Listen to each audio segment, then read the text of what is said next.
Fala, meus alunos! Bem-vindos à semana 1 do nosso regime de estudos não presenciais de Minas Gerais. No vídeo de hoje você vai aprender sobre substâncias puras e misturas, como diferenciar sistemas homogêneos de sistemas heterogêneos e identificar quantas fases e quantos componentes tem naquele sistema. Quando nós estamos falando em substâncias nas aulas de química, essa é uma palavra que é bem recorrente nas aulas, nós estamos nos referindo a qualquer porção da matéria, qualquer porção de alguma coisa que tem propriedades, características bem definidas e fixas. Poderíamos fazer uma analogia de uma substância com um amigo seu. Se você fosse descrever o seu amigo, você usaria certas características que definem aquela pessoa. Então, as propriedades de uma substância são as características que definem aquela substância. Quando nós dizemos que uma substância é pura, nós estamos dizendo que ali naquela amostra eu tenho apenas aquela uma substância ali.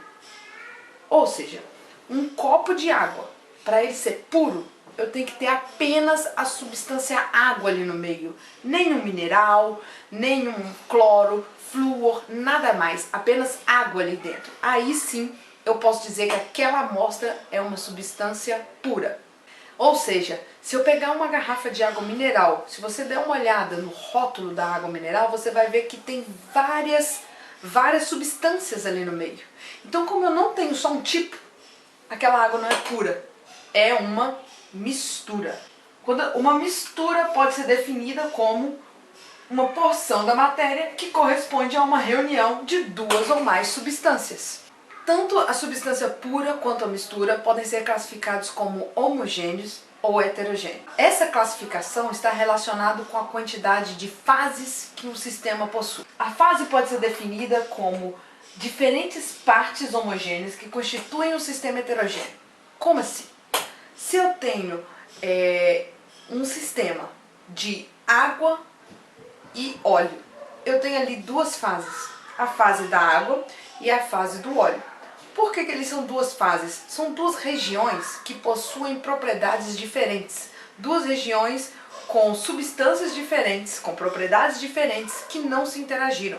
Porém, numa mistura água com sal, por exemplo, o sal ele se dissolve completamente na água e em qualquer porção, qualquer partezinha dessa mistura que você pegar, você vai ter as mesmas propriedades, porque o sal se dissolve de forma por igual, não fica um cantinho com mais sal do que o outro. Então, como ali a mistura se deu por completo de forma homogênea, eu tenho uma fase só. Numa mistura como essa, que esse vídeo está mostrando, aqui eu tenho várias fases. A fase do xarope, a fase do detergente, da água, do álcool, são várias fases. Aqui, por exemplo, eu tenho várias fases diferentes. Cada região dessa tem propriedades diferentes, constituindo várias fases. Agora, como que um sistema puro pode ser considerado um sistema homogêneo? Se eu tenho aqui, por exemplo, um copo com água, o que eu tenho ali dentro? Se eu tenho apenas H2O, apenas água, eu tenho um sistema puro. Como que uma substância pura seria considerado heterogênea?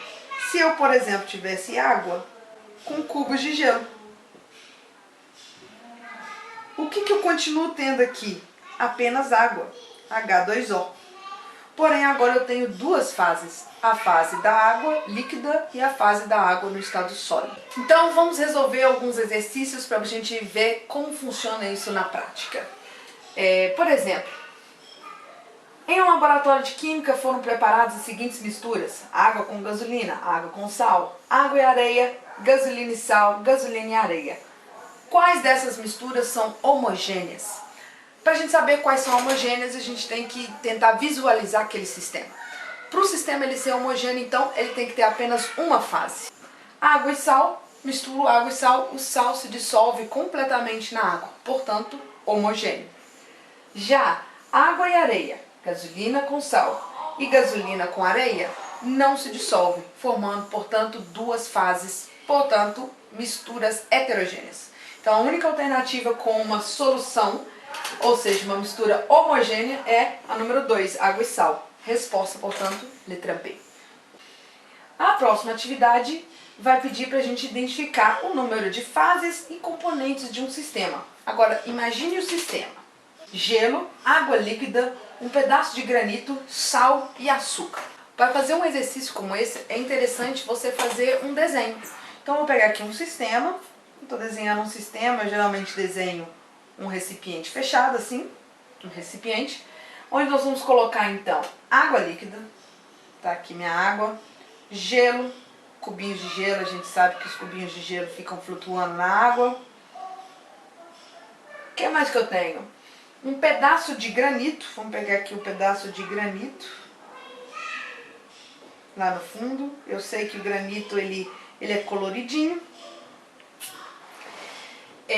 Sal e açúcar. Agora vem um detalhe: o sal e o açúcar, eu vou conseguir ver eles aqui nesse meu sistema?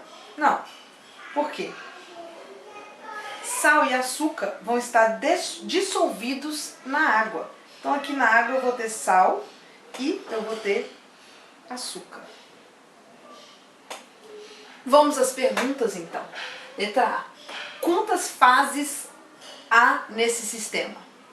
Então vamos lá. Nós temos a fase da água mais sal mais açúcar. Como ele se dissolve completamente, os três juntos formam uma única fase. Então, fase 1. Outra fase que eu tenho é a fase do gelo, fase 2. É a água no estado sólido. Por último, nós temos ainda o granito. Só que o granito também é um sistema heterogêneo, com outras fases. E nós vimos no exercício anterior que o granito é formado de mica, feldspato e quartzo. Quando a gente pega uma imagem de um granito, eu sei que eu consigo identificar esses três minerais: o feldspato, o quartzo e a mica.